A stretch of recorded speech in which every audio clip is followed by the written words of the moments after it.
New Farmer Tech. আসসালামু আলাইকুম বন্ধুরা, বেগুনের মারণ ব্যাধি বা সবচেয়ে বড় শত্রু হলো এর পাতা কুঁকড়ানো বা মোজাইক ভাইরাস। অনেক সময় দেখা যায় গাছের পাতা হলুদ হয়ে যাচ্ছে, কুঁচকে যাচ্ছে এবং ফলন একদম কমে যাচ্ছে। অনেকে একে পাকড়া রোগ বলে। আজকের ভিডিওতে আমরা জানাবো কেন এই রোগ হয় এবং মাত্রা কয়েকটি ধাপে কিভাবে আপনার স্বাদের বেগুন ক্ষেত রক্ষা করবেন। প্রথমে লক্ষণগুলো চিনে নিন। পাতার গায়ে হলুদে সবুজ ছোপ ছোপ দাগ পড়ে, নতুন পাতাগুলো স্বাভাবিকের চেয়ে ছোট এবং কুঁচকানো হয়, গাছের বৃদ্ধি থেমে যায় এবং ফুল ঝরে পড়ে। মনে রাখবেন, এটি একটি ভাইরাস জনিত রোগ যা মূলত সাদামাছি বা জাপ পোকার মাধ্যমে এক গাছ থেকে অন্য গাছে ছড়ায়।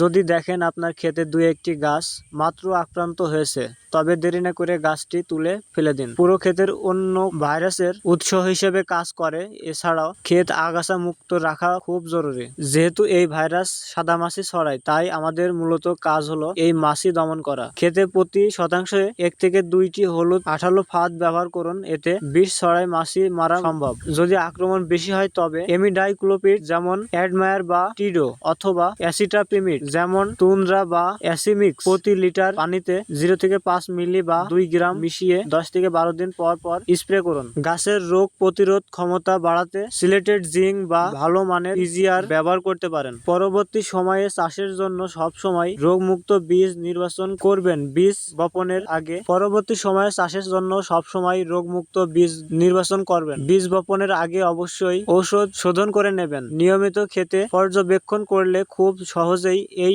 মোজাইক রোগ নিয়ন্ত্রণ করা সম্ভব। ভিডিওটি ভালো লাগলে শেয়ার করে অন্য কৃষক ভাইদের দেখার সুযোগ করে দিন। কৃষি সংক্রান্ত আরো তথ্যের জন্য আমাদের সাথেই থাকুন এবং আমাদের নিউ ফার্মার টেক চ্যানেলটি সাবস্ক্রাইব করুন।